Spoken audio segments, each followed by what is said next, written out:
ನಮಸ್ಕಾರ ಎಲ್ಲರಿಗೂ ಎಮ್ರಿತು ಲಾಗ್ಸ್ಗೆ ಸ್ವಾಗತ. ಎಲ್ಲರೂ ಹೇಗಿದ್ದೀರಾ? ಎಲ್ಲರೂ ಚೆನ್ನಾಗಿದ್ದೀರಾ ಅಂತ ಭಾವಿಸ್ತೀನಿ. ನಾನಿವತ್ತು ಇಡ್ಲಿಯಿಂದ ಉಪ್ಪಿಟ್ಟನ್ನು ಯಾವ ರೀತಿ ಮಾಡೋದು ಅಂತ ತೋರಿಸ್ಕೊಡ್ತಾ ಇದ್ದೀನಿ. ಅದಕ್ಕಿಂತ ಮುಂಚೆ ನನ್ನ ಲಾಗ್ಸು ನನ್ನ ರೆಸಿಪೀಸ್ ಇಷ್ಟ ಆದರೆ ದಯವಿಟ್ಟು ಒಂದು ಲೈಕ್ ಮಾಡಿ, ಸಬ್ಸ್ಕ್ರೈಬ್ ಮಾಡಿ, ನಿಮ್ಮ ಫ್ರೆಂಡ್ಸ್ ಆ್ಯಂಡ್ ಫ್ಯಾಮ್ಲಿಗೆ ಶೇರ್ ಮಾಡಿ. ಬನ್ನಿ ಇಡ್ಲಿ ಉಪ್ಪಿಟ್ಟು ಯಾವ ರೀತಿ ಮಾಡೋದು ಅಂತ ನೋಡ್ಕೊಂಬರೋಣ. ಈ ಇಡ್ಲಿ ಉಪ್ಪಿಟ್ಟು ನಾವು ಉಳಿದಿರುವಂತಹ ಇಡ್ಲಿಯಿಂದನಾದರೂ ಕೂಡ ಮಾಡ್ಕೋಬಹುದು, ಇಲ್ಲ ಫ್ರೆಶ್ ಇಡ್ಲಿ ಮಾಡಿಕೊಂಡು ಅದರಿಂದ ಕೂಡ ಮಾಡ್ಕೋಬಹುದು. ಉಳಿದಿರುವ ಇಡ್ಲಿ ಈ ರೀತಿ ಉದುರು ಮಾಡಲಿಕ್ಕೆ ಈಸಿ ಆಗ್ತೈತಿ. ಆದರೆ ಫ್ರೆಶ್ ಇಡ್ಲಿ ಮಾಡಿಕೊಂಡ್ರೆ ಸ್ವಲ್ಪ ಬಿಸಿ ಇರ್ತೈತಲ್ಲ, ಅವು ನೀಟಾಗಿ ಉದುರು ಆಗಂಗಿಲ್ಲ. ಸೊ ಹೀಗಾಗಿ ನಾವು ಇಡ್ಲಿ ಮಾಡಿ 1 ಗಂಟೆ ಅದನ್ನು ಇಲ್ಲ ಅರ್ಧ ಗಂಟೆ ಅದನ್ನು ಆರಲಿಕ್ಕೆ ಬಿಡಬೇಕು, ತಣ್ಣಗಾಗಲಿಕ್ಕೆ ಬಿಡಬೇಕು. ತಣ್ಣಗಾದ್ಮೇಲೆ ನಾವು ಇದನ್ನು ಈ ರೀತಿಯಾಗಿ ಉದುರಾಗಿ ಮಾಡ್ಕೋಬೇಕು. ನಾವಿದನ್ನು ಇಡ್ಲಿಯನ್ನು ಕಟ್ ಮಾಡೋಕ್ಕಿಂತ ಬದಲಾಗಿ ಈ ರೀತಿ ನಾವು ಉದುರಾಗಿ ಮಾಡಿಕೊಂಡು ಇಟ್ಕೊಂಡ್ರೆ ಉಪ್ಪಿಟ್ಟು ಮಾತ್ರ ಸಖತ್ತಾಗಿ ಬರ್ತೈತಿ. ನೀವು ಕೂಡ ಈ ರೀತಿ ಉದುರಾಗಿ ಇಡ್ಲಿಯನ್ನು ರೆಡಿ ಮಾಡಿಟ್ಕೊರಿ. ಅದಾದ ನಂತರ ಒಂದು ಪ್ಯಾನ್ನ ಬಿಸಿಗಿಟ್ಟು ಪ್ಯಾನ್ ಕಾದಾದ ನಂತರ ಒಂದು ಸ್ವಲ್ಪ ಎಣ್ಣೆ, ನಾನಿಲ್ಲಿ 4ರಿಂದ 5 ಟೇಬಲ್ ಸ್ಪೂನ್ ಆಗುವಷ್ಟು ಎಣ್ಣೆಯನ್ನು ತಗೊಂಡಿದ್ದೀನಿ. 4ರಿಂದ 5 ಟೇಬಲ್ ಸ್ಪೂನ್ ಆಗುವಷ್ಟು ಎಣ್ಣೆಯನ್ನು ಹಾಕಿ ಜೀರಿಗೆ ಸಾಸಿವೆಯನ್ನು ಹಾಕಿ, ಜೀರಿಗೆ ಸಾಸಿವೆ ಚಟಪಟ ಅಂದಮೇಲೆ ಶೇಂಗಾವನ್ನು ಹಾಕಿ, ಶೇಂಗಾ ಎಲ್ಲವನ್ನು ನೀಟಾಗಿ ಹುರ್ಕೊಂಡಾದಮೇಲೆ ನಾನಿಲ್ಲಿ ಬಿಸಿ ಮಾಡಿರುವಂಥ ಹುರಿದಿಟ್ಟುವಂಥ ಶೇಂಗಾವನ್ನು ಹಾಕ್ಕೊಂಡಿದ್ದೀನಿ. ಅದಾದ ನಂತರ ಕಟ್ ಮಾಡಿ ಎತ್ತಿಟ್ಟಿರುವ ಹಸಿರು ಮೆಣಸಿನ್ಕಾಯನ್ನು ಹಾಕಿ, ಉಳ್ಳಾಗಡ್ಡಿ, ಟೊಮೆಟೊ ಸೇರಿಸ್ಕೊಂಡು, ಕಟ್ ಮಾಡಿರುವಂತಹ ಕ್ಯಾರೆಟನ್ನು ಸೇರಿಸ್ಕೊಂಡು ನೀಟಾಗಿ ಇದನ್ನು ಫ್ರೈ ಮಾಡ್ಕೋಬೇಕು. ನೀವು ಕ್ಯಾರೆಟು, ಬೀನ್ಸು ಈ ಥರ ಎಲ್ಲ ತರಕಾರಿಗಳನ್ನು ಸೇರಿಸ್ಕೋಬಹುದು. ನಾನಿಲ್ಲಿ ಕ್ಯಾರೆಟನ್ನು ಮಾತ್ರ ಸೇರಿಸ್ಕೊಂಡಿದ್ದೀನಿ.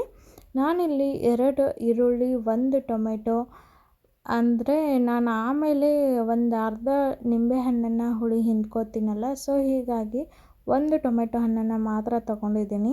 ಅದಾದ ನಂತರ 1 ಕ್ಯಾರೆಟನ್ನು ನಾನು ಸಣ್ಣದಾಗಿ ಕಟ್ ಮಾಡಿ ಎತ್ತಿಟ್ಕೊಂಡಿದ್ದೀನಿ. ಅವನು ಕೂಡ ನೀಟಾಗಿ ಫ್ರೈ ಆದಮೇಲೆ ಒಂದು ಅರ್ಧ ಟೇಬಲ್ ಸ್ಪೂನ್ ಆಗುವಷ್ಟು ಉಪ್ಪನ್ನು ಸೇರಿಸ್ಕೊಂಡು, ಒಂದು ಅರ್ಧ ಟೇಬಲ್ ಸ್ಪೂನ್ ಆಗುವಷ್ಟು ಸಕ್ಕರೆಯನ್ನು ಸೇರಿಸ್ಕೊಂಡು, ಸ್ವಲ್ಪ ಅರಿಶಿನ ಪುಡಿಯನ್ನು ಸೇರಿಸ್ಕೊಂಡು ನೀಟಾಗಿ ಫ್ರೈ ಮಾಡಿಕೊಂಡು, ಒಂದು 4ರಿಂದ 5 ಟೇಬಲ್ ಸ್ಪೂನ್ ಆಗುವಷ್ಟು ನೀರನ್ನು ಹಾಕ್ಕೊಂಡು ನೀಟಾಗಿ ಫ್ರೈ ಮಾಡ್ಕೋಬೇಕು. ನಾನಿಲ್ಲಿ ಸ್ವಲ್ಪ ಜೀರಾ ಪೌಡರನ್ನು ಆ್ಯಡ್ ಮಾಡ್ಕೊಂಡಿದ್ದೀನಿ. ನೀವು ಜೀರಾ ಪೌಡರ್ ಇಷ್ಟ ಇದ್ದರೆ ಆ್ಯಡ್ ಮಾಡ್ಕೋಬೋದು, ಇಲ್ಲಾಂದರೆ ಸ್ಕಿಪ್ ಮಾಡ್ಕೋಬಹುದು. ಜೀರಾ ಪೌಡರ್ ಆ್ಯಡ್ ಮಾಡೋದ್ರಿಂದ ಟೇಸ್ಟ್ ಮಾತ್ರ ಚೆನ್ನಾಗಿ ಬಂದಿತ್ತು. ಸೊ ಹೀಗಾಗಿ ಇದಕ್ಕೆ ಜೀರಾ ಪೌಡರನ್ನು ಆ್ಯಡ್ ಮಾಡಿದ್ದೀನಿ. ಇದಾದ ನಂತರ ಎಲ್ಲವನ್ನು ನೀಟಾಗಿ ಫ್ರೈ ಆದಮೇಲೆ ನಾನು ಉದುರಾಗಿ ಮಾಡಿ ಎತ್ತಿಟ್ಟಿರುವಂತಹ ಇಡ್ಲಿಯನ್ನು ಕೂಡ ಇದಕ್ಕೆ ಮಿಕ್ಸ್ ಮಾಡ್ತಾ ಹೋಗ್ತೀನಿ. ಅದಾದಮೇಲೆ ಕಟ್ ಮಾಡಿ ಎತ್ತಿಟ್ಟಿರುವಂಥ ಕೊತ್ತಂಬರಿ ಸೊಪ್ಪನ್ನು ಕೂಡ ಸೇರಿಸಿದ್ದೀನಿ. ನಾನು ಹೇಳಿದ್ನಲ್ಲ ಒಂದು ಅರ್ಧ ಭಾಗದಷ್ಟು ನಿಂಬೆ ಹುಳಿಯನ್ನು ಹಿಂಡ್ಕೋತೀನಿ ಅಂತ.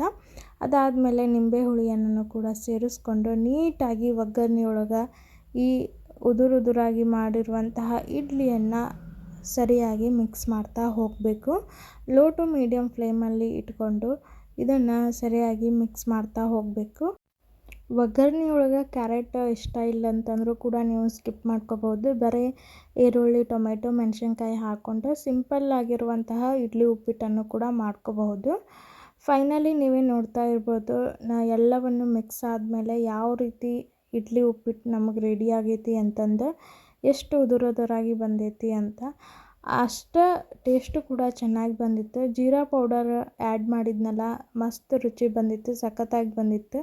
ನೀವು ಕೂಡ ಒಂದು ಸಲ ಈ ಇಡ್ಲಿ ಉಪ್ಪಿಟ್ಟನ್ನು ಟ್ರೈ ಮಾಡಿ ನೋಡಿರಿ. ಕೆಲವೊಂದು ಸಾರಿ ಚಟ್ನಿ ಸಾಂಬಾರು ಖಾಲಿ ಆದಾಗ ಬರೀ ಇಡ್ಲಿ ಅಷ್ಟೇ ಉಳ್ಕೊಂಡಿರ್ತಾವಲ್ಲ, ಆ ಟೈಮ್ ಒಳಗೆ ನಾವು ಇಡ್ಲಿ ಉಪ್ಪಿಟ್ಟನ್ನು ಕೂಡ ಮಾಡಿಕೊಂಡು ತಿನ್ನಬಹುದು. ಟೇಸ್ಟು ಮಾತ್ರ ಚೆನ್ನಾಗಿರ್ತೈತಿ. ನೀವು ಒಂದು ಸಲ ಟ್ರೈ ಮಾಡಿ ನೋಡಿರಿ, ಯಾವ ರೀತಿ ಬಂತು ಅಂತ ಕಮೆಂಟ್ ಮಾಡಿ ತಿಳಿಸ್ರಿ. ಹಾಗೂ ನನ್ನ ರೆಸಿಪೀಸ್, ನನ್ನ ವ್ಲಾಗ್ಸ್ ಇಷ್ಟ ಆದರೆ ದಯವಿಟ್ಟು ಒಂದು ಲೈಕ್ ಮಾಡಿ, ಸಬ್ಸ್ಕ್ರೈಬ್ ಮಾಡಿ, ನಿಮ್ಮ ಫ್ರೆಂಡ್ಸ್ ಆ್ಯಂಡ್ ಫ್ಯಾಮ್ಲಿಗೆ ಶೇರ್ ಮಾಡಿ. Thank you, bye.